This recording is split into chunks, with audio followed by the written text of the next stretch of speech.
नाट्य तरंग। आज के कार्यक्रम में सुनिए नाटक आई लव यू पहला भाग। मूल गुजराती लेखक हैं प्रदीप सोलंकी, हिंदी नाट्य रेडियो रूपांतरकार सुनंदा नायक, निर्देशिका तनुजा कानड़े।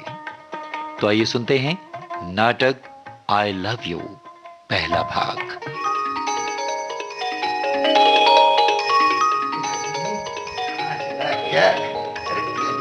इधर भी नहीं, यहाँ भी नहीं। क्यों जी? ये क्या ढूंढ रहे हो? मेरा सिर। वो क्या तुम्हें सोफे के नीचे मिलेगा? तुम अपनी रसोई देखो, मुझे मेरा काम करने दो। अरे, देखो जरा, देखो तो। क्या देखूं? क्या देखूं? तुम में देखने लायक है ही क्या? अरे मैं कह रही हूँ, तुमने कमीज उल्टी पहन रखी है। तो क्या? मेरी कमीज मैं चाहे जैसा पहनूं। अरे लेकिन किसी ने देख लिया तो क्या कहेगा? क्या देख लिया तू? हैं? ये तुम्हारी कमीज और क्या? मुझे छोड़कर लोग मेरी कमीज क्यों देखेंगे? क्योंकि तुमने ये उल्टी पहनी है। अरे पहनी है, ये क्या कम है? तुम्हें पता है कई लोग तो यूं ही घर में घूमते रहते हैं। मिल गया, मिल गया, मिल गया, मिल गया। अरे क्या मिल गया? क्या मिल गया? ये देखो, ये अखबार। चलो, अब घंटे भर तक मुझसे बिल्कुल बात करने की जरूरत नहीं है, समझी? ये कोई समय है अखबार पढ़ने का? सुबह से क्या कर रहे थे? हाँ, क्या कर रहे थे? हाँ, और तुम जब मुझे 3 दिन की बासी रोटी खिलाती हो तब। चलो चलो, अपनी राह लो, रसोई में जाओ। मेरी समझ में नहीं आता, आखिर अखबार में ऐसा क्या पढ़ने लायक होता है? हाँ? तुम क्या समझोगी? अखबार पढ़ने से अकल बढ़ती है, अकल। हाँ, इसीलिए तो कम अकल वाले ही पढ़ा करते हैं। तो तुम्हारे बाप ने तुम्हारे लिए कम अकल वाला पति कैसे पसंद कर लिया? अच्छी पैकिंग देखकर बाल खरीदने से कई बार लोग धोखा भी खा जाते हैं। देखो, मैं कहता हूँ तुम अपनी हद से बाहर जा रही हो। रावण सामने खड़ा हो तो सीता को लक्ष्मण रेखा पार करनी ही पड़ती है। क्या कहा तुमने? तुमने मुझे रावण कहा? नहीं नहीं, मैं तो अपने को सीता कह रही थी। और इन साहब को बैठे बैठे अखबार पढ़ने की सोच रही है। अखबार पढ़ेंगे, पढ़ो बैठकर अखबार। बाप रे बाप, कमाल की खबर छपी है। एक महिला ने 2 सिर वाले बच्चे को जन्म दिया। अरे भाई रेखा, भाई सुनती हो? अरे क्या है, क्या है? ये देखो, पढ़ो, देखो क्या लिखा है इसके अंदर। अरे मुझे फुर्सत नहीं है। फुर्सत नहीं? क्यों? रसोई में तुम क्या धो रही थी? आज रामू नहीं आया, जानते हैं? रामू नहीं आया। बर्तन कौन साफ करेगा? तुम्हारा चाचा। क्या कहा तुमने? मैंने कहा बर्तन कौन? तुम्हारा चाचा साफ करेगा। चाचा मर गए। चाचा। अब ये राजा भाई टावर की तरह खड़े खड़े क्या देख रही हो? ये सब सामान वगैरह उठाओ, ठीक करो। पर चाचा जी। अरे क्या अचानक तुम्हें क्या हो गया है? क्यों इस तरह से गला फाड़ रहे हो? अरे आज जगजीवन चाचा और रमा चाची हमारे यहाँ आ रहे हैं ना। क्या अब ये सांसें क्या भर रही हो? कल रात मैंने तुम्हें नहीं कहा था कि मुझे सुबह याद दिला देना? अरे वो रामू नहीं आया ना, तो मैं इसी परेशानी में मैं तो भूल गई। खाना नहीं भूली? अरे रामू का तो बहाना है, बहाना। अब करना क्या है वो बोलो। अरे उनके जैसे करोड़पति चाचा खुद चलकर अपने घर आ रहे हैं और तुमने अभी तक बर्तन भी साफ नहीं किए। चाचा जी तुम्हें मिलने आ रहे हैं या हमारे बर्तनों से? और अगर चाचा जी आ भी रही हैं तो कौन सी बड़ी बात हो गई? तुम मुझसे जबान लड़ा रही हो? जी, गलती हो गई। बस गलती तो मेरी है कि मैंने तुमसे शादी की। तो गलती सुधार लो। गवाही झूठी हो तो सुधारी भी जा सकती है, लेकिन ये तो न जाने किस मुसीबत से पाला पड़ा है। बस रहने दो अब। और बस बहुत हो गया, अब और समय बर्बाद मत करो। जल्दी से सब साफ सफाई कर लो। हाँ बस। साफ सफाई कौन करे? मैं करूं? तो क्या हुआ? भगवान ने तुम्हें हाथ नहीं दिए तो क्या तुम मेरे हाथ में झाड़ू थमा दोगी? तुम नहीं क्या लड्डू लगा दूं? इतनी खूबसूरत उम्मीद तुमसे करना बेकार है।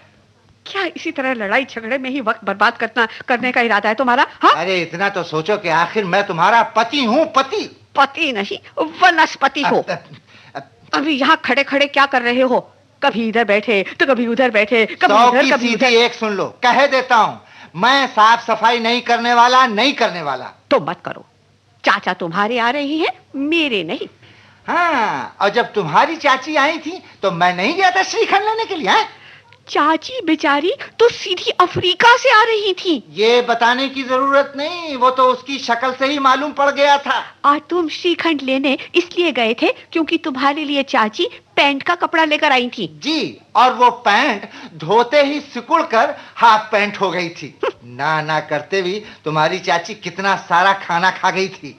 मेरी चप्पल कहाँ है? कहाँ जा रहे हो? चाचा जी के लिए थोड़ा गुलाब जामुन और रसमलाई लेकर आता हूँ। उन्हें घाटकुपर की मिठाई बहुत पसंद है। चलो, ये तुम्हारी चप्पल।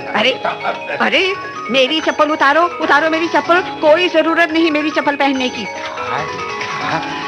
अरे करोड़पति होंगे तो अपने घर के, इस पैसे वालों को कभी किसी की कदर नहीं होती। हाँ, जब ये लोग हमारे यहाँ आते हैं तो हम कितनी भाग दौड़ करके इन्हें लेने जाते हैं, और जब हम इनके घर जाते हैं तो ये लोग मुंह बनाते हैं। हम इनके लिए अच्छे अच्छे पकवान बनाकर खिलाते हैं, और ये लोग हमें क्या खिलाते हैं मालूम है?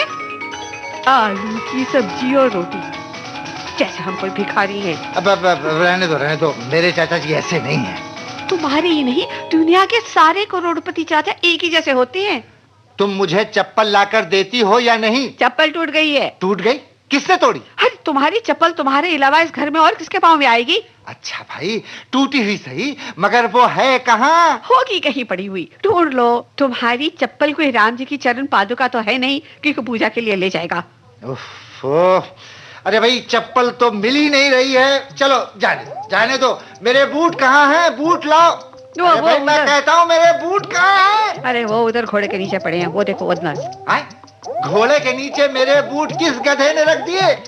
कल रात तुम्ही ने वहाँ उतारे थे। अरे भाई, इसके फीते कहाँ गए भाई? ओहो, अब मुझे क्या मालूम? अरे कल तो थे ना। चूहा ले गया होगा। चूहा? तो क्या रात को हमारे यहाँ चूहा आया था? क्यों? तुम्हारे चाचा आ सकते हैं तो चूहा क्यों नहीं आ सकता? तुम्हारे चाचा करोड़पति हैं तो तुम क्यों इतना खुश हुए जा रहे हो? तुम बेगानी शादी में अब्दुल्ला दीवाना। तुमने मुझे दीवाना कहा है? अरे मैंने तो सिर्फ कहावत कही है भाई। लेकिन इशारा तो मेरी ही तरफ था ना। मेरे चाचा जी के आने से तुम्हारे सिर में क्यों दर्द हो रहा है? हाँ चाचा, कल मामा, परसों मौसा। दरवाजे पर बोर्ड लगा दो, मनोहर लाल की धर्मशाला। मैं कहता हूँ चुप बैठो, नहीं तो। अरे भाई, इस बूट का फीता कहाँ गया? जाओ बाजार से खरीद ला, जाओ। बाजार कैसे जाऊं? बूट में फीता नहीं है, चप्पल टूटी हुई है। नंगे पांव जाओ, पद यात्रा करो, नेता लगोगे। रेखा, तुम समझती क्यों नहीं हो? जरा तो सोचो, तकदीर वालों के घर ही मेहमान आते हैं। अरे तकदीर वाली होती तो तुम जैसे पल्ले ना पड़ती। ओहो, तुम्हें इस घर में किस बात की तकलीफ है रेखा? बोलो ना। पैसा है, नौकर है, चाकर है, फ्लैट है, फ्रिज है, टीवी है, फोन है, लेकिन रामू नहीं है।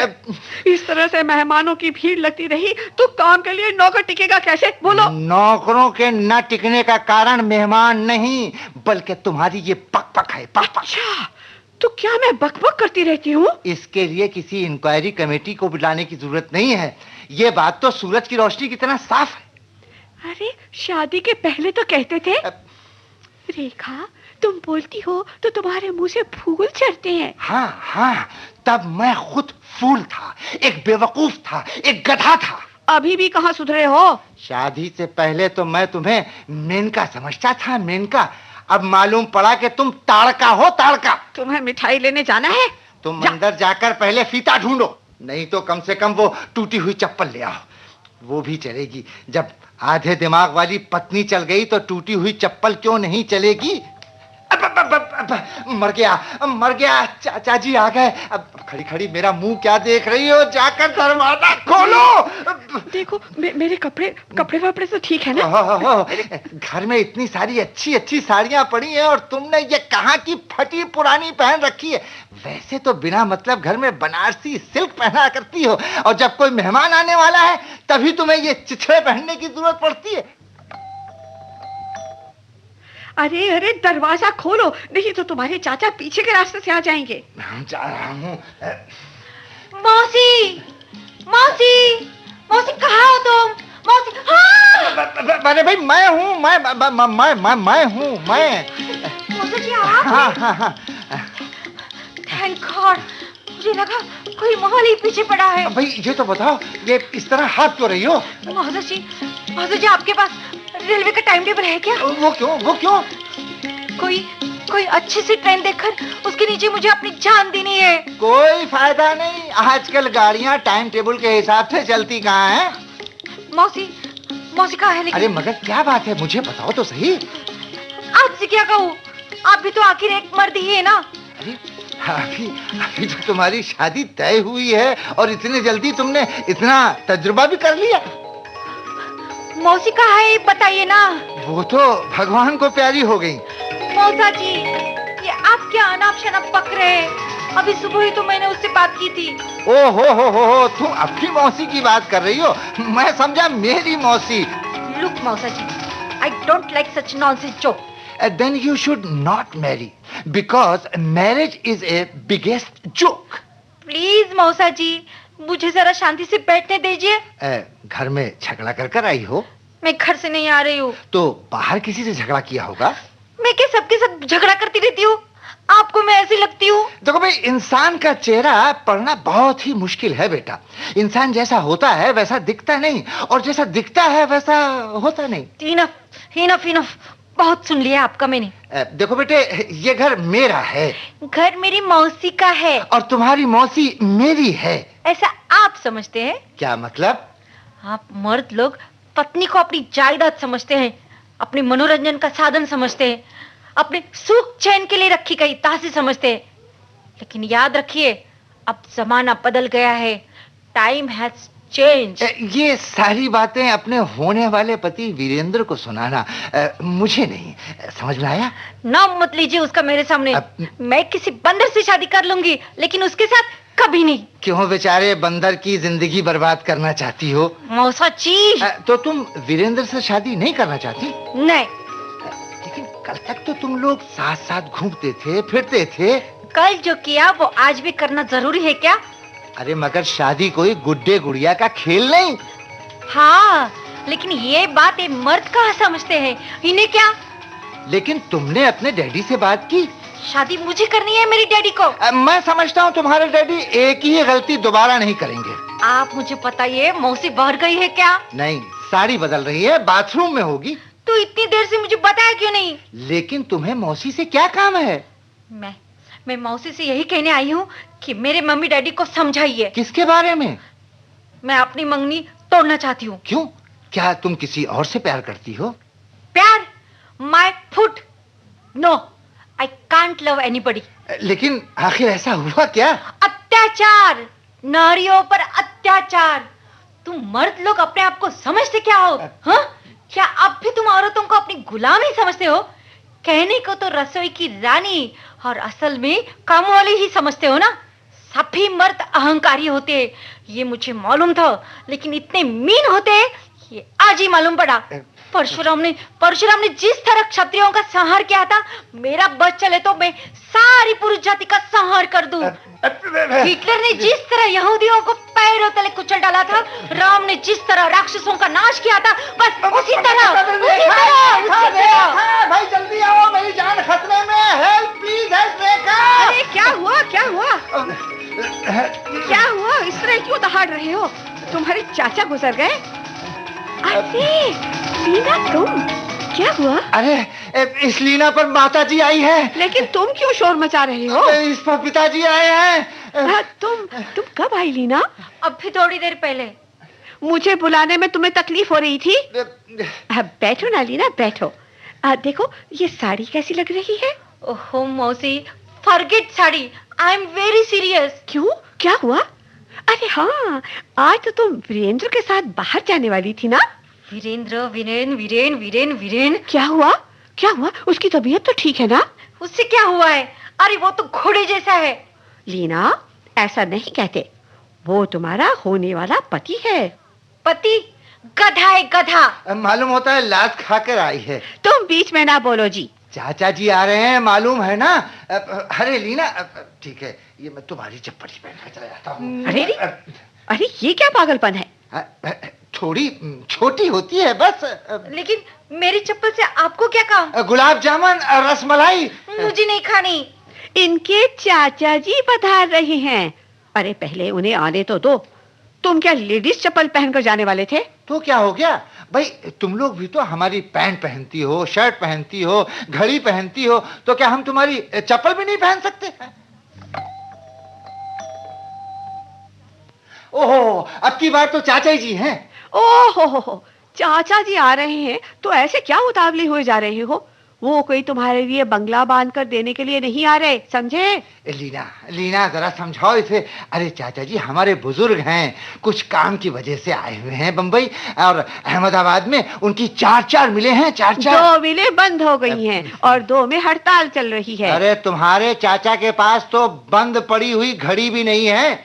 जानती हो लीना, मेरे चाचा जी 2 साल पहले अहमदाबाद के मेयर थे। तभी से अहमदाबाद में पानी आना बंद हो गया है। चुप करो रेखा, मैं कहता हूँ चुप करो। इतनी बड़ी शख्सियत हमारे घर आ रही है तो कोई नई बात नहीं है। लोक लाज के लिए भी रिश्तेदारों के घर जाना पड़ता है। बड़े मिल वाले बनते हैं। एक पैजामे का कपड़ा भी कभी मिला है आज तक हमें? अरे कोई दरवाजा तो खोलो। अच्छा तो मैं ही खोल देती हूँ। नहीं, तुम रहने दो लीना। देखो, तुम ऐसा करो, अंदर के कमरे में जाकर बैठो। कहीं कुछ उल्टा सीधा बोल गई है तो जाओ ना। बिल्कुल नहीं, इधर बैठो। तुम्हारे चाचा बड़े हैं तो क्या मेरी भांजी ऐसी वैसी है? ये हुई ना बात। तुम्हारा खून खून है और हमारा क्या पानी है? ओहो, तुम लोग अपनी बकबक बंद करो, चुपचाप बैठी रहो। मैं ही खोले देता हूँ। अरे वीरेंद्र, तुम? ओह थैंक गॉड, लीना तुम यहाँ हो? तुम क्या समझे मैं ट्रेन के नीचे जाकर खुदकुशी कर लूंगी? I am not that coward. Please please Leena, मैं तुम्हें ढूंढ कर थक गया हूँ। आखिर सोचा तुम यहीं होगी। तुम मेरे पीछे पीछे क्यों आए? मेरी जासूसी कर रहे हो? शर्म नहीं आती? बेशरम। लीना, तुम होश में तो हो? ये क्या बोल रही हो? Gate out, I say get out. Leena please behave yourself. यहाँ कोई और भी है, इसका तो ख्याल करो। ये लोग कोई पराये नहीं है, मेरे मौसा और मौसी है। चलो ये वीरेंद्र के जूते ही डाले लेता हूँ। ये तुम क्या कर रहे हो? ये बूट ये बूट तो मेरे हैं। मुझे मालूम है, यूं ही जरा ट्राई कर रहा था। कुछ ट्राई वाई करने की जरूरत नहीं, यहाँ बैठ जाओ चुपचाप। देखते नहीं घर में मेहमान आई है। What are you talking, मौसी? मैं तो घर का ही आदमी हूँ। अब तुम्हारा इस घर से कोई संबंध नहीं। ये लोग मेरे मौसा मौसी है। तो मैं कौन सा ना कह रहा हूँ? ना करोगे तो मैं तुम्हारी जबान खींच लूंगी। लीना, वीरेंद्र बैठो ना, क्या बात है? यूं अचानक तुम दोनों यूं? बात कुछ नहीं मौसी, थोड़ी देर पहले हम बाग में घूमने गए थे। डार्लिंग, ये आज अचानक तुम्हारा बाग में घूमने का मन कैसे हुआ? बस यूं ही, जस्ट फॉर द चेंज। जिंदगी में मुझे हमेशा कुछ ना कुछ चेंज चाहिए। अच्छा, शादी के बाद तो ऐसा कुछ नहीं चाहोगी ना?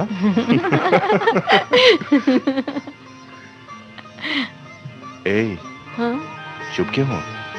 सारा दिन क्या बोलते ही रहो? सारे दिन मत बोलो, मगर अभी तो बोलो। क्या बोलो?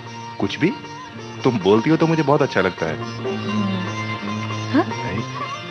ये क्या कर रहे हो? अरे बाबा, हम बाग में बैठे। तो क्या हुआ, हमारी शादी होने वाली है। माय डियर, अभी तक लर्निंग लाइसेंस ही है, पक्का लाइसेंस अभी तक मिला नहीं। आए ले लो बाबू, मैं लाया हूँ चने मजेदार, चना जोर गरम। बाबूजी चना लीजिएगा? नो। एकदम अच्छा है बाबूजी, गर्मा गर्म है। अरे कह दिया ना, नहीं चाहिए। अच्छा, गुस्सा काय को करते हो? लो मैं इसीलिए मैं यहाँ आने से मना कर रहा था। देखो यहीं बैठ गया। जाने दो, बैठने दो उसे, उसमें अपने बाप का क्या जाता है? अरे बाप का कुछ नहीं जाता, मेरा जाता है। मैं किसी और की हाजिरी में रोमांस नहीं कर सकता। जब भी हम अकेले में मिले तो क्या रोमांस करना जरूरी है? अरे यही दिन है रोमांस करने के लिए ना, बाद में तो घर गृहस्थी के चक्कर में इस तरह फंस जाएंगे कि बस मत पूछो। ए चने वाले, हाँ तुम जरा उस तरफ बैठो ना। हाँ क्यों? क्योंकि ये लो 10 का नोट। कितने का दूं बाबूजी? अरे कितने का भी नहीं, तुम वहां बैठो जाकर। वहाँ बैठने का 10 रुपया? हाँ हाँ। बहुत अच्छा साहब, ये तो बहुत अच्छा धंधा है, मैं दूसरे को बेचता हूँ। चलो किसी होटल में चलते हैं। प्लीज यही बैठो ना, मुझे यही अच्छा लगता है। All right, as you wish. माफ कीजिएगा, आपको जरा डिस्टर्ब कर रहा हूँ। क्या है? कुछ नहीं, कुछ ना होने की वजह ही मुझे यहाँ खींच लाई है। ए भाई, आप क्या चाहते हैं? देखो भाई, मैं समझता हूँ आप लोगों की शादी नहीं हुई है। ये आपने कैसे समझ लिया? जिस तरह से आप लोग प्यार भरी बातें कर रहे हैं ये देखकर। मगर आप हैं कौन? मैं एक लेखक हूँ, नाटक लिखता हूँ। भूखे हो? पैसा चाहिए, लो। मेरे युवा मित्र, मैं भूखा हूं किंतु भावना का, पैसे का नहीं। तुम एक महीने में जितना नहीं करते उतना खर्च मैं एक दिन में करता हूं, लेकिन बात करने की जगह नहीं। आप क्या चाहते हैं? लिखते लिखते मैं एक स्थान पर अटक गया हूं। स्याही खत्म हो गई? नहीं, मेरी समझ खत्म हो गई। इंटरेस्टिंग, आप बैठिए ना। मेरे नाटक का हीरो अमर कवि है, कलाकार है, बड़ा भावुक आदमी है। बिजली के तार पर बैठने की आदत हो जाने वाले पक्षी को जिस तरह वृक्ष की डाल पर बैठना पसंद नहीं, उसी तरह अमर को जीवन में सुखी होना पसंद नहीं। वह दुख को मानता है, सुख को सहन करता है। हाँ, जैसे इस तरह हम सहन कर रहे हैं। आपके रंग में भंग करने के लिए मैं क्षमा चाहता हूं, किंतु मुझसे रहा नहीं गया, इसलिए मैं आ गया। आप जरा भी संकोच न करें Viren, if you don't mind. Darling, तुम्हारी खुशी में ही मेरी खुशी है। मैं आगे बढ़ूं? Oh sure. यू सी, अमर के पास सब कुछ है, लेकिन वह ऐसे जीता है जैसे उसके पास कुछ भी ना हो। वह बड़े शर्मीले किस्म का है। उसकी किसी दूसरे गांव में ट्रांसफर हो गई है। नए वातावरण में वो अटपटा सा महसूस करता है, कुछ बुझा सा जाता है। उसकी सृजन शक्ति कुंठित सी हो जाती है। अचानक नए गांव में उसकी मुलाकात एक लड़की से होती है, सुनीता। और वो उससे प्यार करने लगता है, यही ना? नहीं, मैंने पहले ही बताया ना कि अमर और लोगों से बिल्कुल अलग किस्म का है और उसे किसी के प्यार की जरूरत नहीं। वो बरसों से किसी ऐसे व्यक्ति की तलाश में था जिसे वो अपना सुख देकर उसका दुख खरीद सके। सुनीता बहुत खूबसूरत थी। देखने में नहीं, लेकिन दिल की बहुत सुंदर थी। अमर सुनीता से मिलता है तो उसे महसूस होता है उसकी बरसों की खोज आज पूरी हो गई, युगों की प्यास आज बुझ गई। वह सुनीता के सानिध्य में रहकर एक अमर काव्य की रचना करना चाहता है। फिर? लेकिन अचानक सुनीता अमर से बोलना छोड़ देती है। पर क्यों? बस इसी का कारण मैं दे नहीं पा रहा हूं। एक आइडिया, बस आप यूं दिखा दीजिए कि अमर सुनीता से कुछ नामुमकिन मांग करता है और सुनीता गुस्से से उसके साथ बोलना बंद कर देती है। नहीं, अमर का कैरेक्टर ऐसा नहीं है। तो फिर सुनीता अमर से कुछ बड़ी रकम की मांग करती है और अमर के ना देने पर वो रूठ जाती है। दोस्त, इन दोनों व्यक्तियों के जीवन में पैसे का कोई महत्व नहीं। तो सुनीता के अहम को धक्का लगे, ऐसा कुछ अमर ने किया होगा। एग्जैक्टली। लेकिन उसने ऐसा क्या किया होगा, यही तो मेरी पहेली है। सॉरी, मुझे कुछ सुझाई नहीं देता। अरे किसी को भी कुछ सुझाई नहीं देता। मैंने कितनों से पूछा। अरे कुछ भी वजह बता के नाटक पूरा कर डालिए ना। ऐसा नहीं किया जा सकता। क्यों? क्योंकि अमर सुनीता के बगैर जी नहीं सकता। अब ये तो आपके हाथ में है ना, आप नाटक में थोड़ा अदल बदल कर दीजिए। नाटक होता तो जरूर कर देता। मतलब ये नाटक नहीं है? नहीं, अमर आत्महत्या करने की सोच रहा है। आत्महत्या? हाँ, आज ही। आज ही से क्या मतलब? वो तो आप लिखेंगे तभी ना करेगा। लिखूंगा तभी नहीं, करूंगा तभी। यानी कि मैं ही अमर हूं। अरे अरे सुनिए तो। अरे कहां जा रहे हैं आप? अरे कहां गया? माय गॉड, कमाल का आदमी था ना। मुझे तो कोई पागल लगता है। सभी लेखक थोड़े बहुत पागल होते ही हैं। जाने दो, सारा मूड बिगाड़ दिया इसने। लेकिन ऐसी क्या बात हो सकती है कि उन दोनों के बीच दरार पड़ गई? ओफ, स्त्री और पुरुष के संबंध के बारे में कुछ कहा नहीं जा सकता। एक छोटी चिंगारी भी आग बन सकती है। रियली? हाँ, अगर दोनों नासमझ हो तो। मान लो हम दोनों के बीच कभी ऐसा हो गया तो? हो ही नहीं सकता। हम दोनों इतने नादान थोड़ी हैं। तुम तो बिल्कुल नहीं। अरे तुम्हारी समझदारी पर तो मुझे नाज है। That's why I love you, darling। तुम भी कहो ना। I love you. अरे कहो ना, अरे कहो ना, तुम भी मुझे चाहती हो। अरे इसमें क्या बोलना? एक बार, बस एक बार कह दो ना आई लव यू, मुझे तुमसे प्यार है। मुझे इस तरह का छिछलापन पसंद नहीं। We are not teenagers, we are matured. Okay okay, ये तो जस्ट मेरे मन की शांति के लिए। प्लीज, मुझे इस तरह बोलना नहीं पसंद। अरे भले ही ना पसंद हो, लेकिन क्या मेरी खातिर तुम नहीं बोलोगी? अरे लेकिन शादी के पहले ये सब बोलने में क्या रखा है? अरे शादी नहीं हुई तो क्या हुआ? बेकार की जिद मत करो। मतलब तुम नहीं बोलोगी? नहीं। मैंने कहा इसलिए नहीं बोल रही हो या तुम्हें पसंद नहीं इसलिए नहीं बोलना चाहती? मैं सिर्फ इतना ही जानती हूँ कि मैं ये नहीं बोलने वाली। All right, let us compromise. मुझसे नहीं कहना है तो कोई बात नहीं, बात बात में कहती जाओ मैं तुम्हें चाहती हूँ। अच्छा एक काम करो, इस पेड़ से कहो। हाँ, वीरेन लगता है तुम पागल हो गए हो। हाँ, तुम्हारे प्यार में। चलो अब हम चलते हैं। तो क्या तुम मेरा कहना नहीं मानोगी? मुझे इस तरह की दादागिरी बिल्कुल नहीं पसंद। अरे मगर इसमें दादागिरी की क्या बात है? सिर्फ दादागिरी ही नहीं, जबरदस्ती है, जबरदस्ती। तुम मुझे अपनी गुलाम समझते हो? I hate you, I hate you, I hate you। Leena मेरी बात तो सुनो। अरे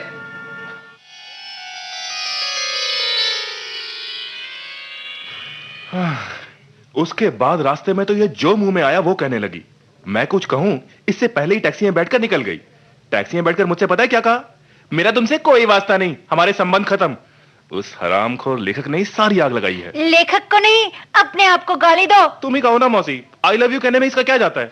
जब देखो तब लाओ लाओ लाओ, मत करो, मैं नहीं बोलने वाली। लीना, लीना ये झूठी जिद है। आप तो उसी का पक्ष लेंगे क्योंकि आप भी मर्द है ना। ओहो, इसमें मर्द औरत के संबंध की बात कहां से आ गई? अरे ये तो आपस में रिलेशन की बात है। रिलेशन की नहीं, तुम्हारी बेकार की मांग की।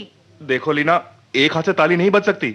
मगर इतना याद रखो कि एक हाथ से तमाचा जरूर पड़ सकता है। तुम लड़ाई झगड़े की भाषा बात मत करो, जरा शराफत सीखो। मैं ये किसी भी जन्म में नहीं बोलने वाली।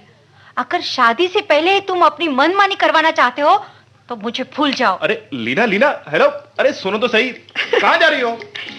दोनों पागल हैं। तुम्हारे ही रिश्तेदार हैं।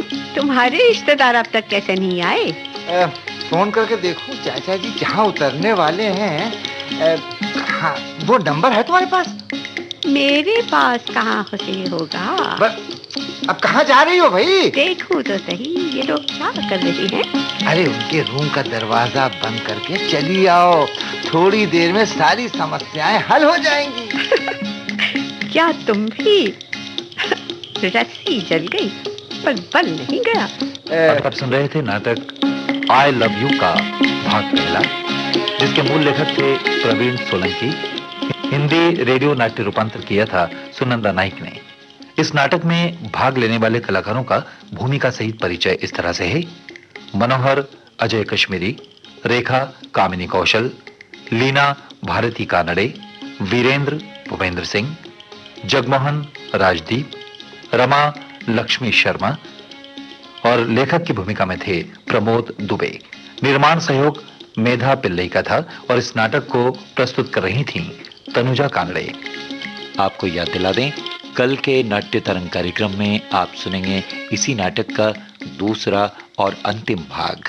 यह नाटक आकाशवाणी मुंबई केंद्र की भेंट थी।